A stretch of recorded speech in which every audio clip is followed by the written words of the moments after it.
Good morning and welcome all of you. Class 10 in biology we are going to start chapter 2 human system.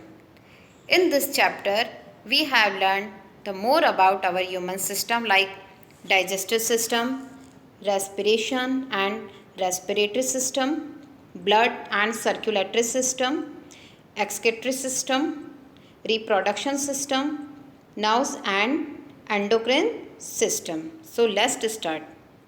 First is human system. Atom.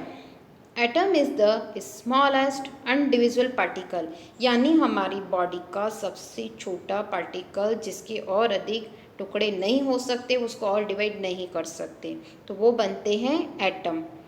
Atom का जो group होता है उससे बनता है molecule.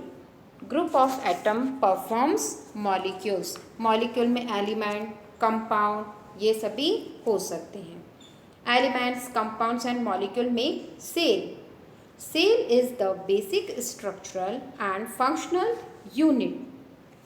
Basic structural यानी जो cell होते हैं, सेल के कॉम्बिनेशन से हमारा पूरा ऑर्गेनिज्म बनता है. हमारा जो पूरा बॉडी स्ट्रक्चर जो हमारे सेल पे बनते हैं. एंड फंक्शनल यूनिट का मतलब होता है कि बेसिक टास्क चाहे रेस्पिरेशन हो, चाहे डाइजेशन का हो, है ना, जो भी हमारे होते हैं वो सारे सेल पर ही होते हैं. यहाँ तक कि जो एनर्जी प्रोडक्शन है वो भी सेल पर ही होता है. और फंडामेंटल टास्क सेल, है ना, वो भी किस पर होते हैं, सब परफॉर्म होते हैं सेल पर. यहाँ तक कि जो हमारे ह्यूमन है, ह्यूमन का पूरा ऑर्गेनिज्म डेवलपमेंट वो भी सेल पर होता है. फिर ग्रुप ऑफ सेल मिलके बनाते हैं टिश्यू. टिश्यू होते हैं which have similar origin and function. Tissue से हुआ ऑर्गेन. टू और मोर type of tissue interact with each other and perform a function. This group of tissue is organ, or group of organ which perform a particular life process is called organ system. All organ system work join and form body. यानी जो हमारे सभी organ system मिलके बनते हैं, work करते हैं, वो सब मिलके बनाते हैं बॉडी. एक बार पूरा वापस देखते हैं. First is atom. Group of atom make molecules. A molecule can elements, compound. All molecules make cell. Cell make tissue. Tissues make organ and organ milk. All organ make organ system and organ system make body. First is digestive system. Digestive system का मतलब होता है पाचन तंत्र, यानी जो भी हम फूड करते हैं, फूड है ना, जो अभी हम भोजन करते हैं, तो वह कहाँ पे पचता है सारा, उसका जो प्रोसेस होता है डाइजेशन की पूरी प्रोसेस होती है डाइजेस्टिव सिस्टम में. We need food to get energy. हम सभी भोजन करते हैं एनर्जी प्राप्त करने के लिए, लेकिन हम जो भोजन खाते हैं, जिस रूप में हम लेते हैं, वो होता है कॉम्प्लेक्स एंड इनसॉल्यूबल. तो डाइजेस्टिव सिस्टम क्या करता है, इसको सिंपलर फॉर्म में चेंज करता है और सॉल्यूबल सब्सटेंस में चेंज करता है.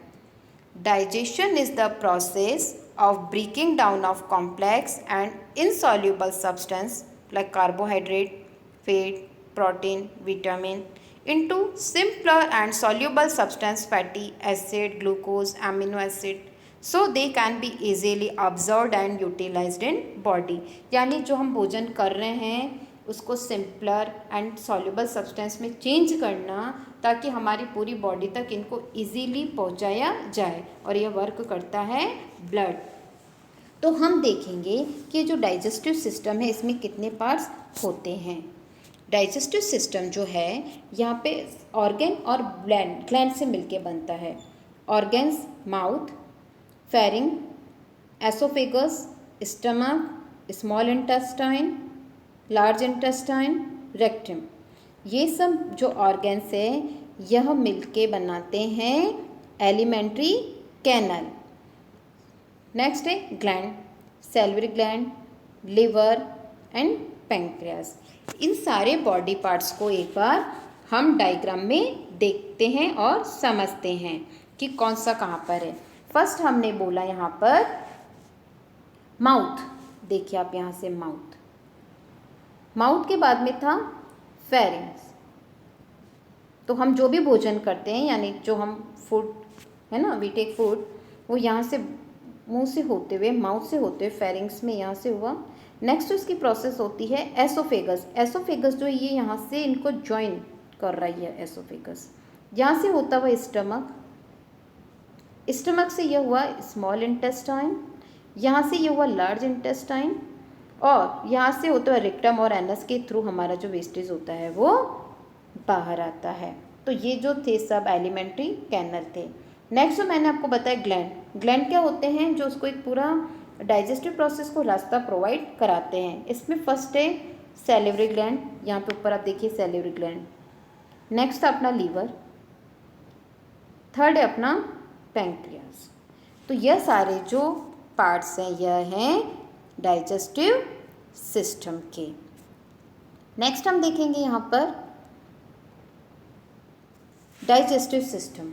All these organs together makes up alimentary canal. जो भी ऑर्गन्स थे ना इस माउथ से लेके रेक्टम तक, वो सब मिलके बनाते हैं alimentary canal that start from the mouth and goes down to the anus. Mouth से स्टार्ट होके एनस पे कंप्लीट होते हैं। और जो एलिमेंट्री कैनल होती है, it is about 8 to 10 metre long. It is also called as digestive canal, और इसे हम पोषण नाल भी कहते हैं। जो एलिमेंट्री कैनल है उसके 3 मेजर फंक्शंस होते हैं, जो कि हमारे एग्जाम में भी आ सकते हैं। Alimentary canal perform 3 major function. Digestion of food after its implication. सबसे पहले जो हम भोजन कर रहे हैं कॉम्प्लेक्स से इम्प्लीकेशन फॉर्म में आएगा, तो उसे डाइजेशन करवाना। Absorption of the digested food, फिर उसमें से ऑब्जर्व करना। And movement of food from mouth to anus, यानी माउथ से एनस तक पूरी कंप्लीट प्रोसेस करना। तो ये जो 3 मेजर फंक्शन थे एलिमेंट्री कैनल के, आपको लर्न करने हैं। एलिमेंट्री कैनल एक बार वापस देखेंगे। Mouth, buccal cavity, pharynx, oesophagus, stomach, small intestine, large intestine और एनस पे ख़त्म होती, जो कि 8 to 10 मीटर लॉन्ग होती है। फर्स्ट है हमारा इसमें mouth. The front portion of the alimentary canal start from the mouth and open in the buccal cavity. It is a bowl shaped.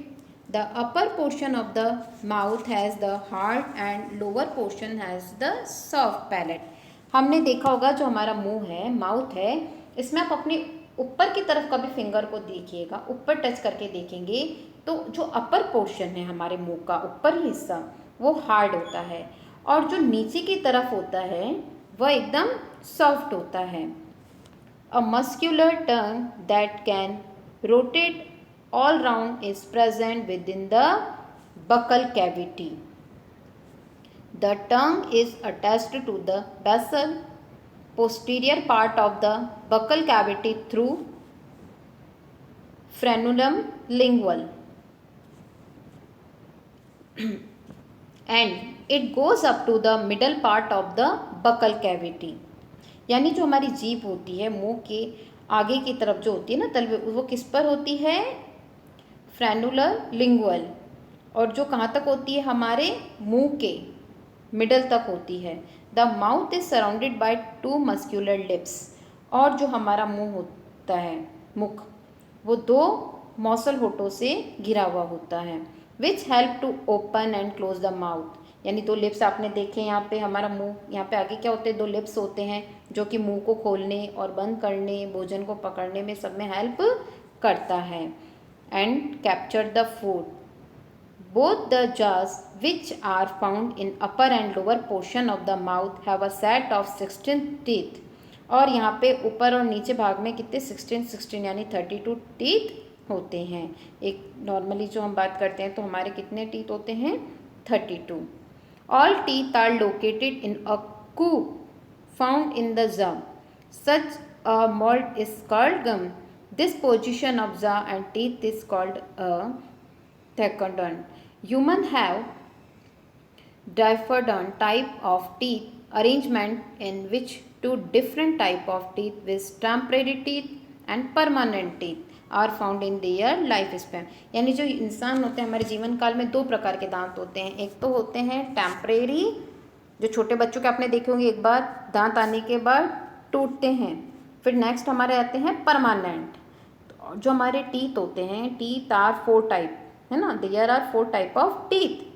First है इंसिजर, यानी ये जो दांत होते हैं ये आगे के होते हैं सबसे, जो काटने का काम करता है, और ये बच्चा नॉर्मली जो 6 महीने का होता है तब से निकलते हैं। सेकंड है हमारा कैनिस, ये भोजन को तोड़ने, चीरने, खाने में काम आते हैं। 16 to 20 मंथ में यह निकलने लग जाते हैं, यानी जब बच्चा 1.5 साल का होता है। नेक्स्ट है अपना प्रीमोलर। प्रीमोलर जो होते हैं यह दोनों जो अपने जाव होते हैं, जबड़े होते हैं, इसमें 4 पाए जाते हैं, जो कि भोजन को चबाने का भी काम करते हैं। और ये जब जो चाइल्ड होता है उसकी एज होती है 10 to 11 ईयर्स, तब यह निकलना शुरू होते हैं। नेक्स्ट अपना 4th टाइप जो है मोलर। तो ये दांत जो होते हैं ये भोजन चबाने में सहायक होते हैं, लेकिन ये जो जा है वहाँ पे 6 होते हैं। प्री मोलर तो 4 हो गए, और मोलर जो है वो 6 होते हैं, और ये नॉर्मली 12 to 15 की एज में आते हैं। तो इस तरह से हमारे 4 टाइप ऑफ टीथ हो गए, incisor, कैनिस, premolar and molar. Next बाकी हम अगले पार्ट में पढ़ेंगे। Thank you.